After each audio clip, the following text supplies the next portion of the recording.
dari pemenang. Haleluya, kibarkanlah panjinya, Yesus Raja segala raja. Haleluya,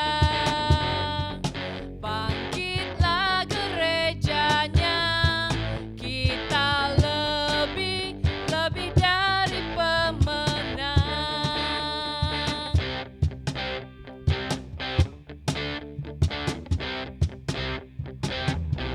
Lebih dari pemenang dalam segala perkara. Iblis telah dikalahkan oleh kuasa darahnya. Jika Allah di pihak kita, siapa dapat melawan? Kita lebih dari pemenang. Haleluya, kibarkanlah panjinya, Yesus Raja segala raja. Haleluya, bangkitlah gerejanya, kita lebih dari pemenang. Haleluya, kibarkanlah panjinya, Yesus Raja segala raja. Haleluya, bangkitlah gerejanya, kita lebih dari pemenang. Kita lebih dari pemenang. Kita lebih dari pemenang.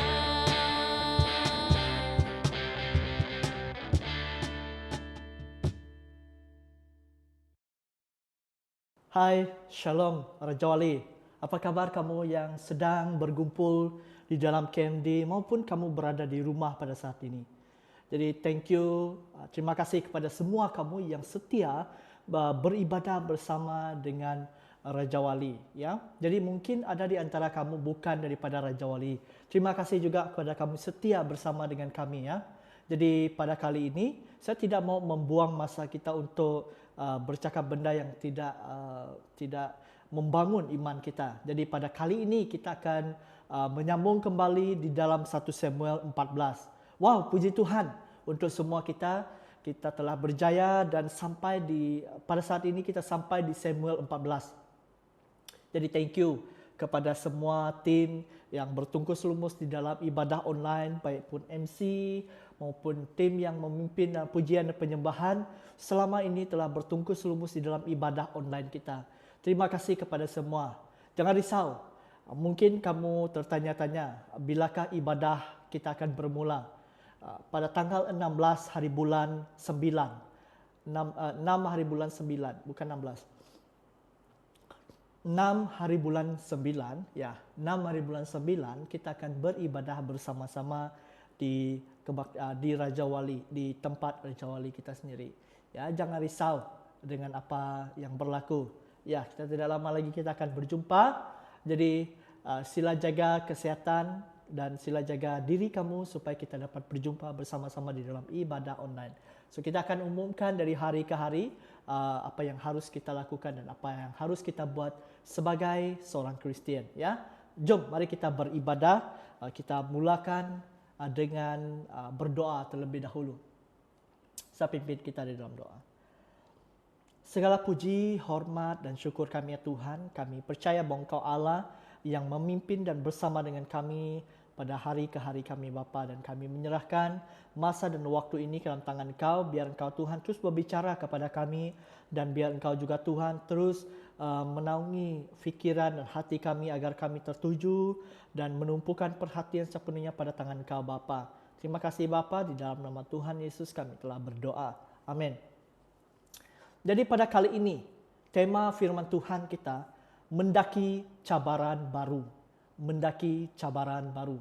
Jadi kenapa kita mempunyai tema yang seperti ini pada kali ini? Sebab saya berfikir bahawa setiap hari memang ada satu cabaran yang baru yang kita harus tempuhi. Nah, untuk pengetahuan kita juga saya mulai melibatkan diri dengan hiking, pergi ke Gold, seminggu sekali fellowship dengan beberapa teman kita yang ada pergi ke Gold. Jadi kita lihat di sini bahawa ada ramai di antara kita suka cabaran yang baru, new challenge, ya. Apa-apa pun yang berlaku kita suka mengambil cabaran tersebut. Nah, tidak lain tidak bukan juga semasa PKP ini ada ramai challenge-challenge yang dibuat di Instagram. Contohnya membuat challenge, membuat kopi, penganan, apa semua. Banyaklah kan? Ya, kita sendiri pun dapat lihat dan kita dapat perhatikan isu-isu semasa. Jadi pada kali ini, apakah cabaran baru yang kita hadapi? Bagaimanakah cara kita, sikap kita sebagai seorang Kristian harus menghadapi cabaran baru ini? Jadi sebelum itu, saya membawa kita konteks sebenar di dalam 1 Samuel pasal yang ke-14 ini. Peristiwa-peristiwa tertentu di dalam sejarah muncul sebagai momen aliran air yang secara radikal mempengaruhi dunia. Beberapa yang paling terkenal adalah penyaliban dan kebangkitan Kristus. Martin Luther memaku 95 tesisnya di pintu gereja Kastel. Pengeboman Pearl Harbor, mungkin ada di antara kita tahu. Perjalanan Armstrong di bulan dan serangan pengganas 9 hingga 11. Yang lain boleh disenaraikan, tetapi intinya adalah bahwa beberapa hari lebih daripada jangka waktu 24 jam yang lain. Ada beberapa hari mungkin tidak menjadi tajuk utama kebangsaan, tetapi kesan terhadap seseorang atau keluarga dapat menghasilkan perubahan yang besar. Contoh, hari jadi adik kita, ataupun hari jadi kita, ataupun anniversary kita, ataupun apa yang berlaku yang menjadi satu kebahagiaan yang kita alami, ya. Ini juga merupakan satu impact kepada setiap diri kita. Ini akan menjadi kesan terhadap seseorang atau keluarga dapat menghasilkan perubahan yang besar. Sebilangan keluarga telah mengalami tragedi kematian yang tidak dijangka yang disebabkan oleh kemalangan kereta ataupun serangan jantung. Beberapa peristiwa yang berjaya yang kita harus ingat, yaitu kelahiran anak ataupun pencapaian. Mungkin sebelum ini kamu dapat dapat C, tapi kamu dapat A pada kali ini, ataupun kejutan di dalam dana kamu. Mungkin tidak pernah kamu dapat bonus sepanjang kamu bekerja. Tiba-tiba dapat bonus daripada bos. Ya, kita tidak tahu. Tetapi itulah yang harus kita lihat. Merupakan satu cabaran yang kita harus ingat untuk mengubah kehidupan kita maupun keluarga kita. Walaupun beberapa hari mungkin tidak dapat diingat seperti yang lain, Alkitab mengatakan, ini adalah hari yang Tuhan telah buat. Marilah kita bersukacita dan bersukacita di dalamnya. Di dalam Mazmur 118 ayat 24. Kita mesti bijak melihat setiap hari adalah hadiah yang berharga di dalam kehidupan kita. Musa menasihati umat Tuhan untuk berdoa untuk kebijaksanaan agar kita memahami bagaimana menghitung hari-hari kita. Hari kita mungkin tidak bersejarah, tetapi setiap hari adalah suci dan penting. Semoga kita tidak sekali-kali membuang masa kita. Masa itu emas, ya. Apabila bila kita memperhatikan, mungkin ada di antara kita tidak kisah lambat 5 minit ataupun lambat 1 menit. Tetapi bagi seseorang, lambat 1 menit adalah satu perkara yang sangat penting. Ada benda yang dia boleh buat sebenarnya. Sebab itu, saya mempunyai satu prinsip seperti ini. Saya tidak kisah kalau saya tunggu orang. Tapi saya sangat risau, saya sangat cemas bila ada orang yang akan tunggu saya. Itu merupakan satu sikap di dalam pribadi saya yang saya sudah tanam sejak kecil lagi. Saya tidak kisah kalau saya tunggu sesiapa, ya, sebab saya tahu mungkin dia ada masa dan keperluan yang lain. Tetapi bagi saya secara pribadi, saya tidak senang, saya tidak suka bila ada orang yang akan tunggu saya. Ini merupakan satu prinsip kehidupan saya, ya. Dan bagi setiap orang masa itu berbeza.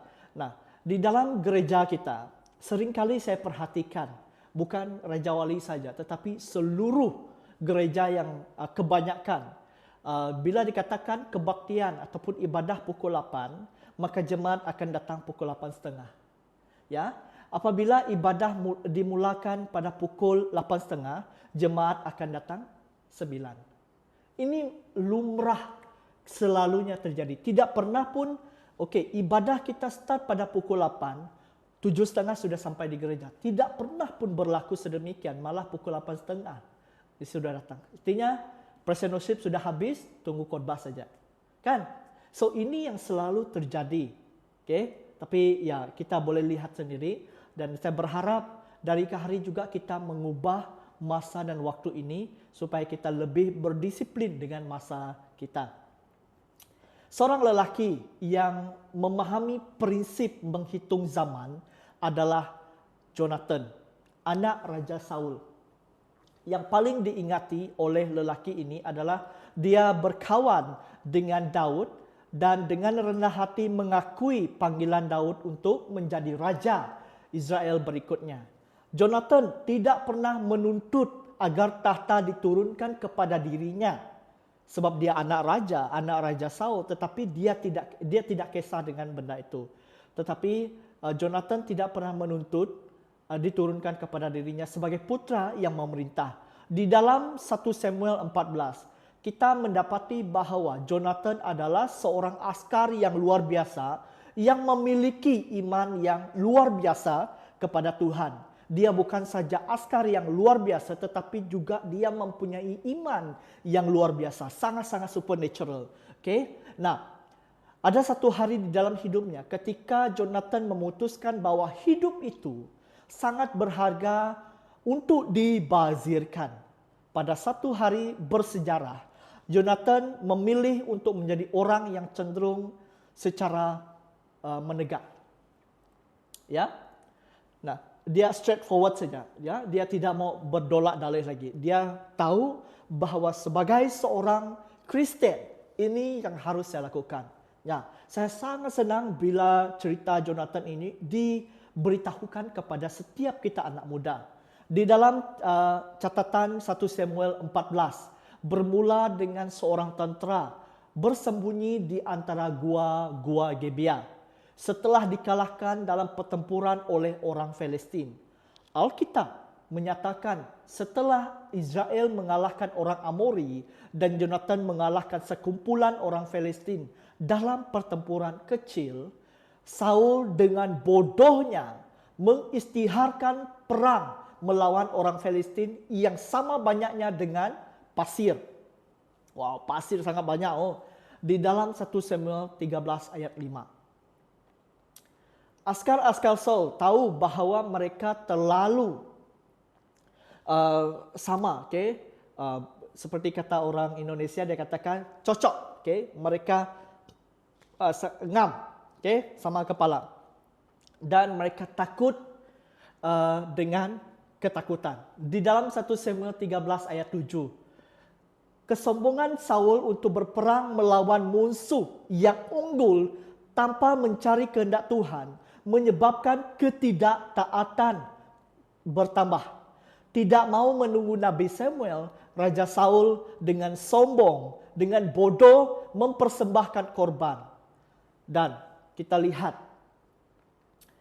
Samuel tiba dengan tepat setelah Saul menyelesaikan persembahan itu dan menegur Saul dan berkata, "Kamu tidak mematuhi perintah Tuhan. Kerajaanmu tidak akan bertahan. Tuhan telah mencari seorang lelaki demi hatinya sendiri." Wow, sangat keras teguran itu.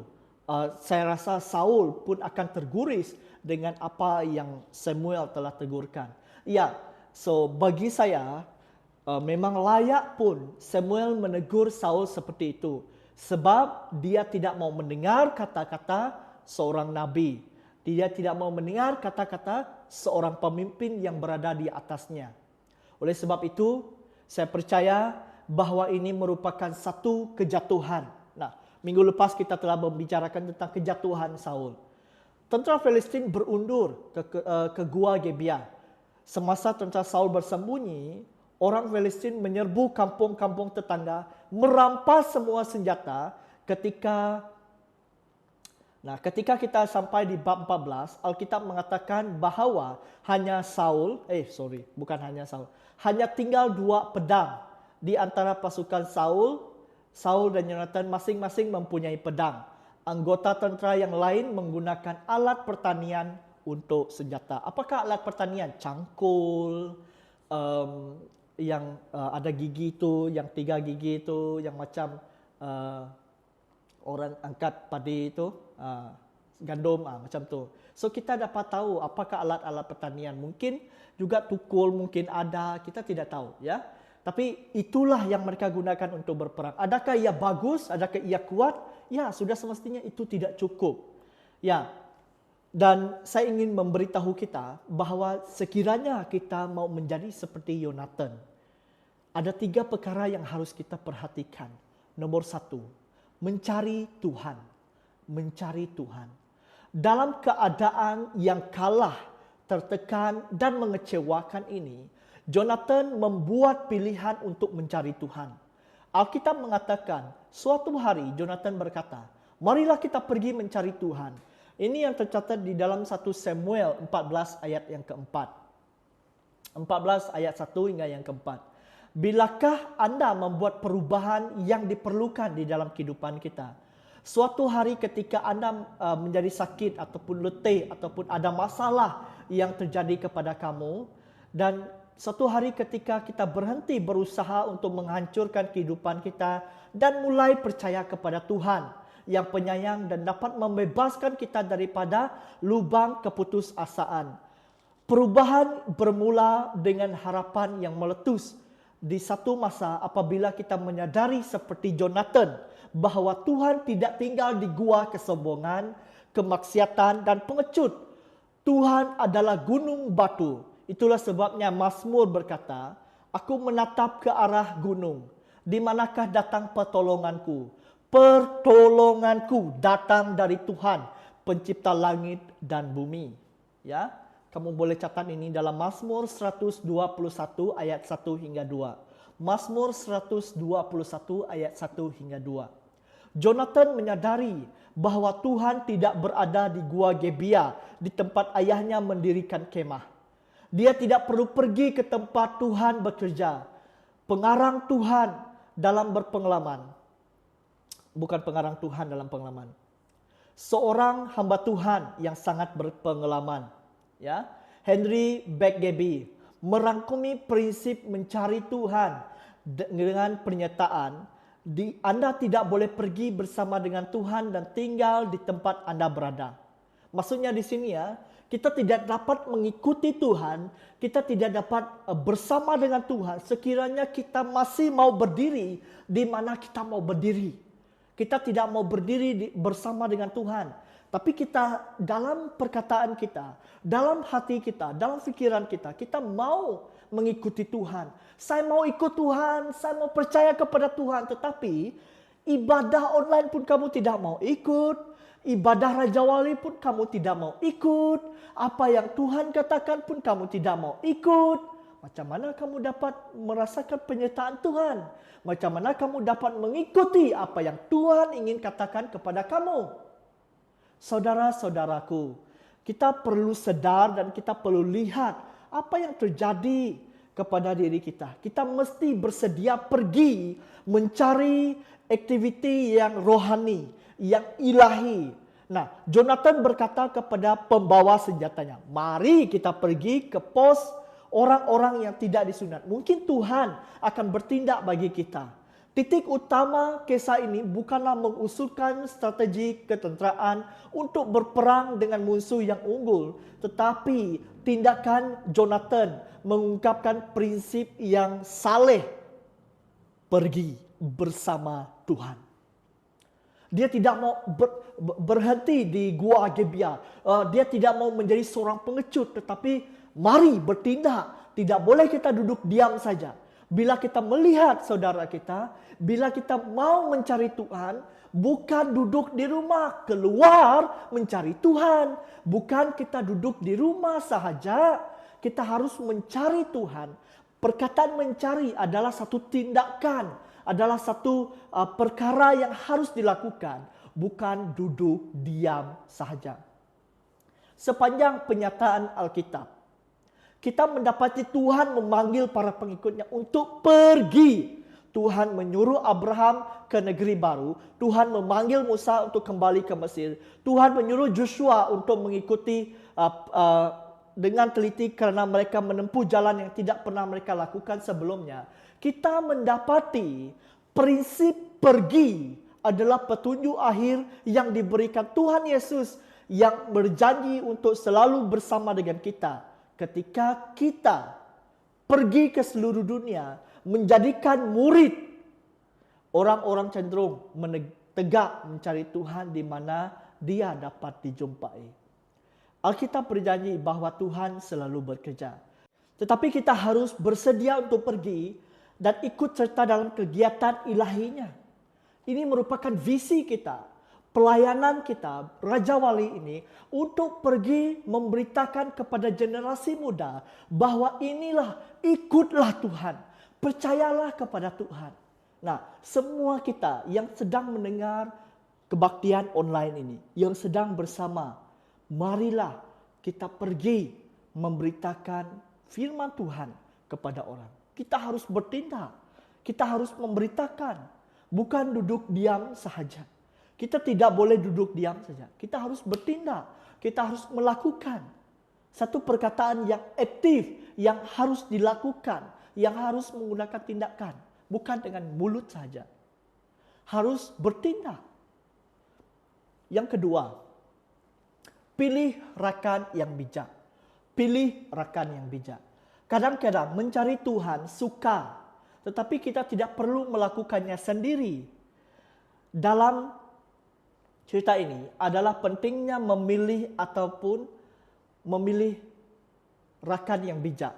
Selalunya di dalam company kita menjaga satu kejayaan ataupun kegagalan. Semua kita harus memperhatikan, memperingatkan Alkitabiah yang terdapat di dalam Amsal 12 ayat 26. Orang benar berhati-hati ketika memilih teman, karena jalan orang fasik menyesatkan mereka. Petikan Alkitab yang lain menekan pentingnya memilih kawan yang bijak. Pergaulan yang buruk merosakkan moral yang baik. Di dalam 1 Korintus 15 ayat 33, Salomo pernah berkata, berdua lebih baik daripada satu, karena mereka mendapat pulangan yang lebih baik untuk pekerjaan mereka. Pengkhotbah 4 ayat 9 hingga 10. Dan dia menyatakan bahawa luka seorang teman lebih baik daripada ciuman musuh. Pilihan Jonathan di dalam kem Gibeah adalah raja ataupun tentera yang sombong dan tidak taat akan ketakutan. Takut akan Tuhan. Kadang-kadang pilihan terbaik adalah dengan membuat beberapa rakan baru. Kita dipanggil untuk bersikap ramah. Tetapi semua orang tidak harus menjadi rakan Anda. Kita harus memilih mana rakan yang satu kaki dengan kamu, yang ngam kepala dengan kamu, yang bahasa sekarang lah, yang saya baru belajar, yang masuk air dengan kamu. Nah, kita harus lihat dan perhatikan bahagian ini. Sekiranya ada kawan kita yang tidak mendorong, kamu rasa tidak terdorong bergaul dengan dia, kamu rasa sangat tidak best, tidak siok bergaul dengan dia, tidak membangun iman Kristen kamu untuk bergaul dengan dia. So what? Untuk apa kamu bergaul dengan dia? Ya, kamu boleh kawan macam dia, tetapi tidak semua kamu boleh ceritakan kepadanya. Kita tahu, kita risau satu hari nanti ia akan memburukkan nama kita. So kita harus bijak memilih kawan. Jonathan menemui seorang lelaki yang mempunyai semangat yang sama-sama dengan dia, yang masuk air dengan dia. Seorang lelaki di kamp tersebut mengakui keberanian sejati, kepimpinan yang saleh dan iman yang berjaya. Saya sangat senang kata-kata yang diucapkan oleh pembawa perisai Jonathan. Saya bersama hati dan jiwa kamu. Ini yang tercatat dalam 1 Samuel 14 ayat 7. Dia sama hati, sama jiwa. Artinya, apapun visi kamu sebagai anak-anak Raja Wali, sebagai orang Kristian, apabila orang melihat, dia tidak akan menukar arah kamu dengan Tuhan ataupun menukar visi kamu, tetapi dia akan ikut serta. Kemanapun dia pergi, saya pun akan pergi. Nah, ada seorang kawan kami yang mengikuti hiking. Dia seorang Buddhis, ya. Dia seorang Buddhis. Saya percaya dia Buddhis lah sebab dia Chinese. Dan dia bukan Kristian, itu yang saya sangat-sangat pasti. Dan bila dia mengikuti kami hiking, dia sangat rindu. Saya tidak pernah ada kawan yang macam ni. Saya tidak pernah ada teman yang macam ni. Sebab dia selalu bersendirian. Okay? Dia tidak enjoy, dia tidak tahu di mana tempat makan. Dia tidak pernah mengalami perasaan seperti ini. Jadi dia meluahkan, kalau tidak kerana kamu orang, kalau tidak kerana kamu, saya tidak mengenal arti dunia ini. Saya tidak tahu di mana tempat yang sedap makan sini. Kerana kamu oranglah yang membawa saya pergi kedai yang sedap-sedap macam ini. Kita lihat apabila saya perhatikan bahagian ini, ada potensi untuk kita. Okay? Sebab banyak yang mengikuti saya pergi hiking adalah anak-anak Raja Wali. Ada potensi yang besar bahawa mungkin kita boleh menjadikan hiking ini satu pelayanan untuk menjangkau orang-orang di sekeliling kita. Ya, kita tidak tahu ya siapa yang bergaul dengan kita. Tapi puji Tuhan, melalui hiking ada orang yang mulai diselamatkan, ingin mengenal Tuhan. Nah, kami tidak secara langsung juga berkata-kata tentang firman, tentang Tuhan pada masa itu. Dan motivasi bila hiking, begitu juga kehidupan kita dengan Tuhan. Ya, sebab itu dia sangat terdorong. Kawan kami ini sangat terdorong dengan bagaimana untuk membimbing dia. Dan kami pun tidak terus, mesti percaya kepada Yesus. Tidak, kami tidak macam itu. Tetapi dengan kata-kata kami, dengan pergaulan kami dengan dia, saya percaya dia mulai dan mendekati dengan Tuhan. Amin. Doakan kawan kami itu ya. Nah, di sini kita lihat bahawa bila kita semua memerlukan kawan seperti pembawa perisai Jonathan itu tadi. Kawan yang membina, tidak meruntuhkan. Rakan yang memberi inspirasi yang baik, tidak menimbulkan kritikan. Rakan yang mendorong iman, yang berani tidak menolak dan mengambil risiko. Dan berani mengambil risiko. Rakan yang menyokong di dalam hati dan jiwa, bukan hanya mereka yang berpesta-pesta sahaja. Menurut J. Stack, memberikan nasihat yang hebat di dalam bukunya, Above and Beyond. Dengan siapa anda bersekutu adalah salah satu daripada keputusan yang dapat anda kekalkan 100%. Mendoakan persahabatan yang saleh, memberi motivasi, meluangkan masa untuk memperkembangkannya. Sebagai seorang Kristian yang baik kepada semua orang di jalan kita. Tetapi hubungan, berkongsi nilai dan hasrat. Berhati-hatilah dengan mereka yang memandu di lebuh raya tanpa niat menggunakan jalan keluar. Nah, saya percaya bahawa kita kena bijak di dalam memilih teman-teman, dalam mengungsikan setiap masalah dan problem kita. Kita harus lihat bagaimana cara dorongan, bagaimana membangun iman Kristian kita. Bukan membiarkan kita untuk terus keluar daripada percaya kepada Tuhan. Ya. Jonathan dikelilingi oleh orang-orang dengan alasan. Mereka mempunyai banyak alasan yang sah dan untuk terus terjebak di dalam gua kekalahan dan keputusasaan. Orang Palestin terlalu kuat. Kami kehabisan senjata. Kita hanya mengikuti raja yang sombong. Ini adalah kesalahan pemerintah. Dan tidak ada dapat dinafikan bahwa orang-orang ini menghadapi banyak cabaran.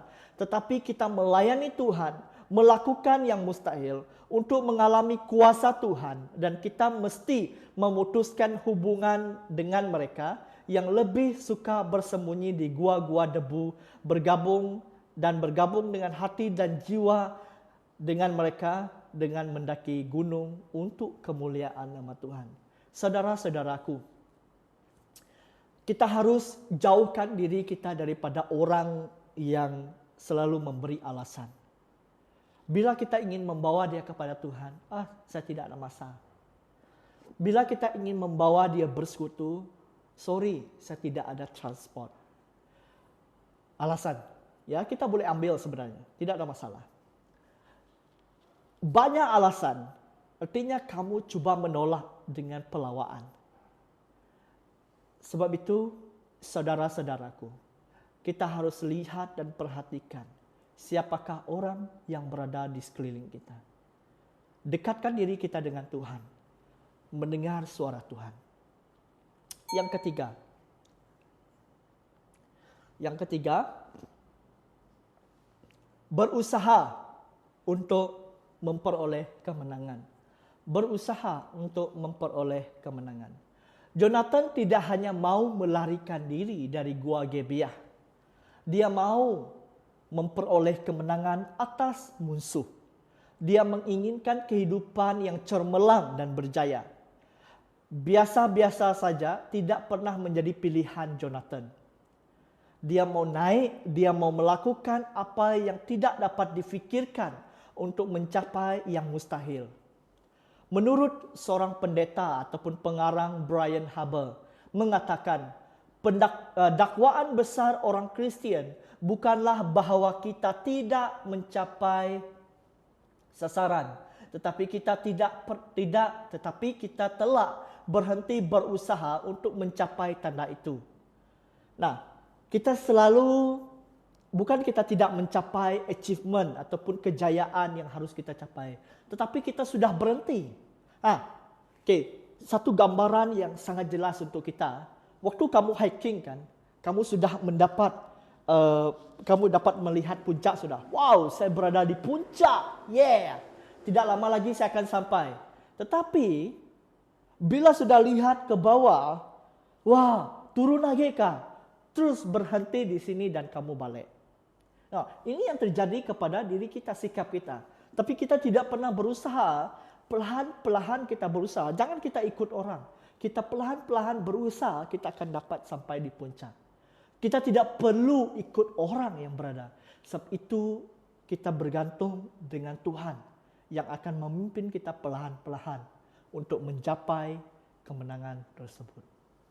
Oleh itu, pendakian Jonathan melukiskan gambaran kemenangan yang kuat bagi mereka yang rela berpindah terhadap iman yang lebih tinggi. Mereka rela meninggalkan zon selesa, mereka yang sanggup mengambil risiko menjadi berbeza dari orang ramai dan mereka memeluk panggilan Tuhan di atas kehidupan mereka. Saudara-saudaraku, saya ingin bertanya kepada kita. Adakah kamu rela untuk keluar daripada comfort zone kamu? Adakah kamu rela, sanggup ataupun tidak, kamu keluar daripada comfort zone kamu ataupun zone selesa kamu? Kalau kamu sanggup, berani keluar, mari kita sama-sama keluar untuk membina satu matlamat yang baru. Untuk mencapai kemenangan.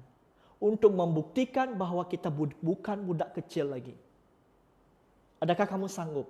Adakah kamu berani ataupun tidak?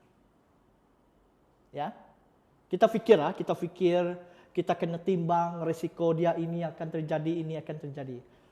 Please, be considered semua itu. So ini risiko. Bukan saya ataupun para pemimpin lain yang akan tanggung. Tetapi semua kita akan tanggung.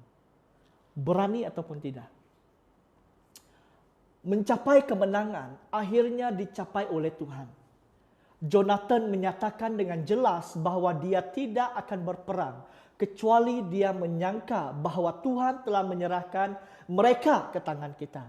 tetapi dia juga memahami bahwa dia mempunyai peranan dalam kekalahan orang-orang Palestin. Mengambil resiko dan mendaki gunung tidak sama dengan latihan untuk mencari keseronokan, tetapi ini menentang kematian. Permainan ekstrim. Ketika Petrus berjalan di atas air, dia melangkah keluar daripada perahu hanya setelah Yesus memerintahkan untuk keluar dari atas air. Jonathan melangkah keluar ataupun naik untuk berjuang dengan yakin bahwa dia akan menerima firman dari Tuhan. Yang saya rasa sering diabaikan adalah bahwa Jonathan dan Peter tahu panggilan Tuhan karena mereka menghabiskan masa untuk mendengar suaranya. Kemenangan jarang terjadi secara spontan.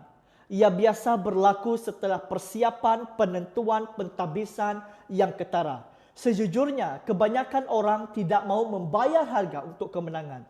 Tetapi kenyataan yang menyedihkan bahwa harga kegagalan jauh lebih tinggi. Kekalahan, kecewaan, ketakutan, kemurungan, dan peluang yang dilepaskan adalah kos yang luar biasa berbanding dengan dedikasi untuk memanjat. Berapa kos berjalan kaki selama 15 menit hingga 20 menit setiap hari berbanding dengan serangan jantung? Berapa kos jalan untuk kelas malam menyelesaikan ijazah kamu berbanding dengan rasa bersalah untuk tidak menyenangkan karena tidak menyelesaikan apapun yang Anda mulakan?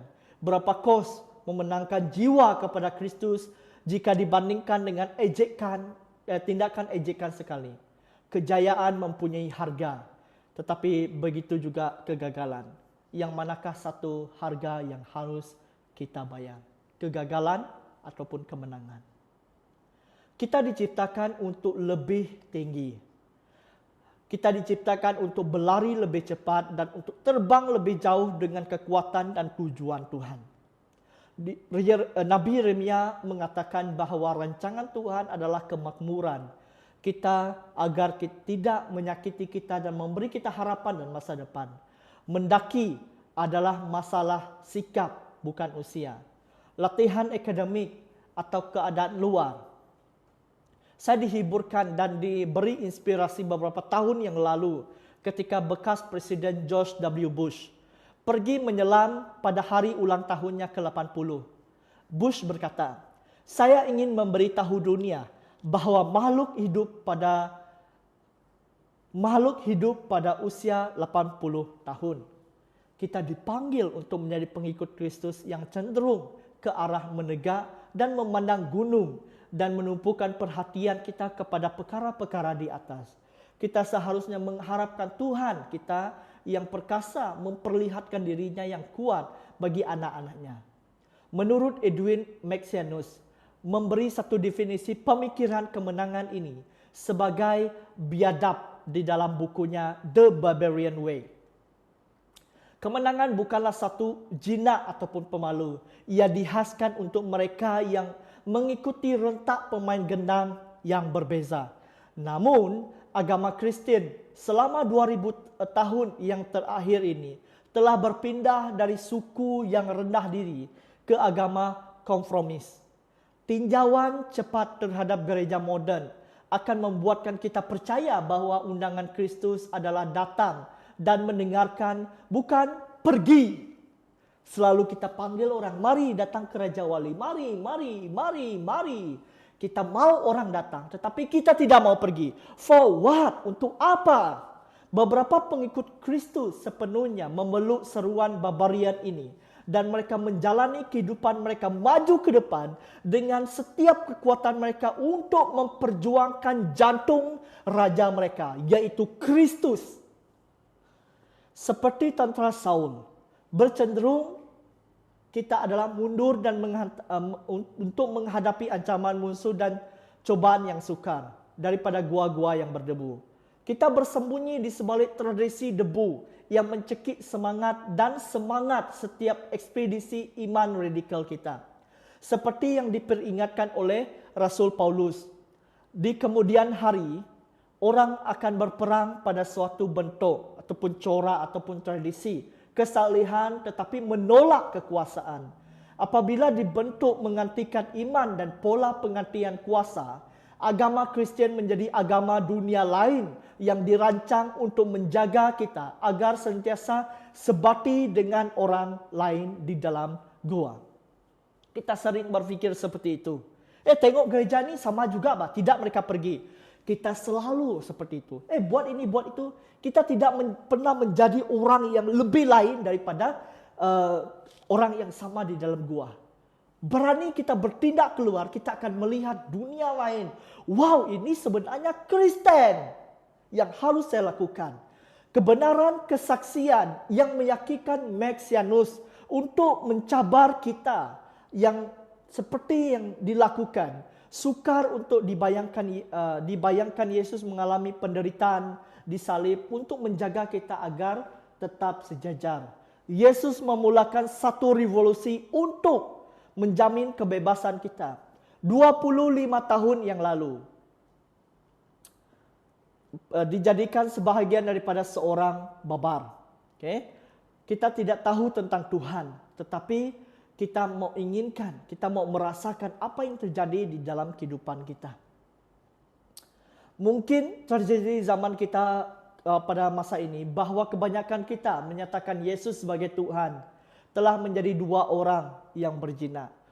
Kita telah kehilangan semangat dan kekuatan iman yang mentah, tidak dirawat ataupun dia biasa saja. Yang terakhir, kita memulakan pesanan ini dengan memeriksa kehidupan seorang pemuda yang cukup berani imannya untuk mendaki gunung, bertempur dengan musuh dan percaya kepada Tuhan yang benar akan mencapai kemenangan yang luar biasa. Tampaknya sesuai yang untuk disimpulkan di dalam kisah yang lain tentang seorang pejuang meninggalkan warisan yang memberi inspirasi kepada mereka yang menanggung namanya. Menurut filem Braveheart, terkenal sebagai pejuang kemerdekaan Scotland, Robert the Bruce adalah seorang bangsawan Scot India yang mengkhianati William Wallace, watak yang dilukiskan oleh Mel Gibson. Tetapi Sir Robert akhirnya memimpin Scotland untuk kebebasan menjadi Raja Scotland sebelumnya kematiannya. Robert the Bruce meminta agar jantungnya dikeluarkan dan dibawa ke perang salib oleh seorang kesatria yang layak. Jantung Robert the Bruce ditempatkan dan diletakkan di dalam wadah yang kecil dan diberikan kepada James Douglas yang mengenakan hati sebagai kalung. Di dalam setiap pertempuran, Douglas membawa hati rajanya dengan hatinya sendiri. Dipendekkan cerita, pada musim bunga pada tahun 330, Douglas mengetuai kempen menentang Spanish Moral. The Moral membuktikan lawan yang sangat sukar. Pada masa pertempuran akhirnya, Douglas dikelilingi oleh musuh dengan kematian mendekat dengan kepastian yang tidak dapat diragukan lagi. Dia merobek jantung rajanya dari lehernya, melemparkan ke musuhnya dengan maju dan berteriak, "Berjuanglah untuk hati rajamu. Maju, Braveheart, maju. Aku akan mengikuti hati raja atau mati." Satu kolgan kata, pengikut Douglas memelihara semangat leluhur mereka dengan satu perkataan, tetapi warisan tidak dapat disangkal. Satu perkataan keluarga Douglas adalah kehadiran. Moto keluarga dengan lambang yang sesuai atau lambang keluarga adalah adat istiadat yang berkembang lama setelah Jonathan memimpin tenteranya untuk menang. Tetapi saya rasa warisan dapat ditangkap dalam satu perkataan, seperti warisan Douglas. Cabaran ini meluas kepada generasi yang akan datang bagi mereka yang menggelar diri mereka sebagai pengikut Tuhan. Moto Jonathan dan kita hanyalah mendaki. Tuhan ada di gunung. Dia mengajak kita untuk berjumpa dengan Dia di sana. Marilah kita mendaki. Mari kita berdoa. Segala puji, hormat dan syukur kami ya Tuhan. Kami menyerahkan dan kami percaya bahwa Engkau ada di tengah-tengah kami. Dan saat ini Kami menyerahkan semua ke dalam tangan Engkau. Terima kasih ya Bapa. Di dalam nama Tuhan Yesus kami telah berdoa dan mengucap syukur. Amin. Jumpa Anda di minggu hadapan. God bless you.